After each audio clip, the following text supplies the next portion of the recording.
శ్రీ గురుభ్యో నమః. హరి ఓం. శ్రీమద్ వాల్మీకి రామాయణంలోని సుందరకాండలో 60వ సర్గము. హనుమంతుని వచనాలను వినిన పిమ్మట వాలిసునుడైన అంగదుడు ఇట్లు పలికెను. ఓ వానర వీరులారా, సీతాదేవి జాడ తెలిసిన పిమ్మట కూడా ఆమె లేకుండా మనం మహాత్ముడైనటువంటి శ్రీరామచంద్రుని సమీపమునకు వెళ్ళుట యుక్తము కాదు. హనుమంతుడు తన ప్రతాపము చేతనే లంకను దగ్ధమనర్చినని మనం విన్నాము. సీతాదేవిని చూచితిమి, కానీ వెంట నిడుకుని రాలేదు అని శ్రీరామునకు నివేదించుట పరాక్రమవంతులుగా ప్రసిద్ధికెక్కిన మన వంటి వారికి తగదని నా అభిప్రాయం.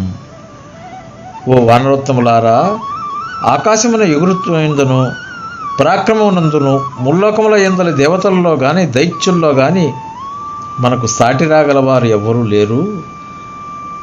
లంకలోని రాక్షసులందరినీ జయించి రణరంగమున ఆ రావణుని హతమార్చి సీతాదేవిని కొనివచ్చి కృతార్థులమై హర్షోల్లాపములతో శ్రీరామచంద్రుని కడకు చేరుదుము.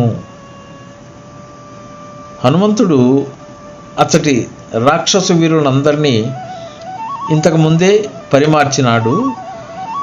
ఇంకా మనము చేయవలసినది ఏమున్నది? జానకీదేవిని తీసుకుని వచ్చుటే మిగిలి ఉన్నది.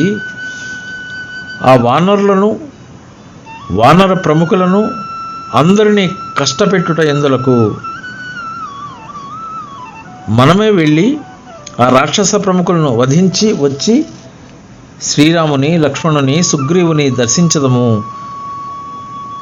జనకాత్మజను రామలక్ష్మణుల చెంతకు చేర్చెదముగాక. అట్లు సంకల్పించిన అంగదునితో కార్యసాధన విధానమునందు ఎలిగిన భల్లూక ప్రముఖుడకు జాంబవంతుడు మిక్కిలి సంతోషించిన వాడై ప్రయోజనకరమైనటువంటి వచనాలను ఈ విధంగా పలికాడు. ప్రజ్ఞాశాలివైనటువంటి ఓ అంగద, నీవు చెప్పిన మాట సముచితంగానే కనపడడం లేదయ్యా. వానర ప్రభు అయిన సుగ్రీవుడు, ప్రతిభామూర్తి అయినటువంటి శ్రీరాముడు దక్షిణ దిశ యందు సీతాదేవిని వెతకుటకై మనల్ని ఆజ్ఞాపించారు.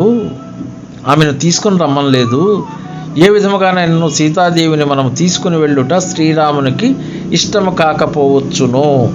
శ్రీరాముడు రాజసింహుడు. అతడు తన పరాక్రమాన్ని చేతనే సీతాదేవిని తీసుకుని వచ్చును కానీ ఇతరుల పరాక్రమంపై ఆధారపడడు.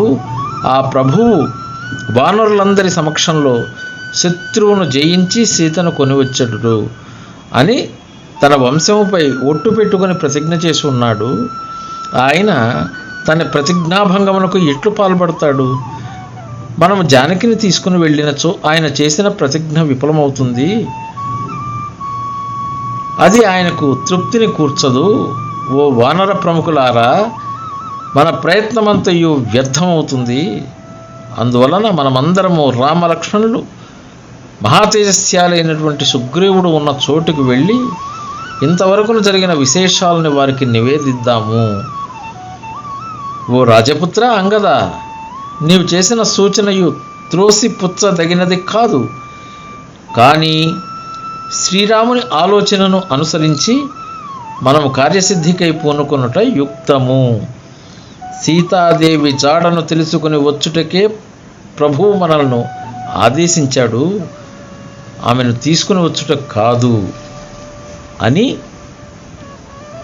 భల్లూక ప్రభు అయినటువంటి జాంబవంతుడు, అంగదుడు, వానర ప్రముఖులందరితో కూడా తెలిపాడు.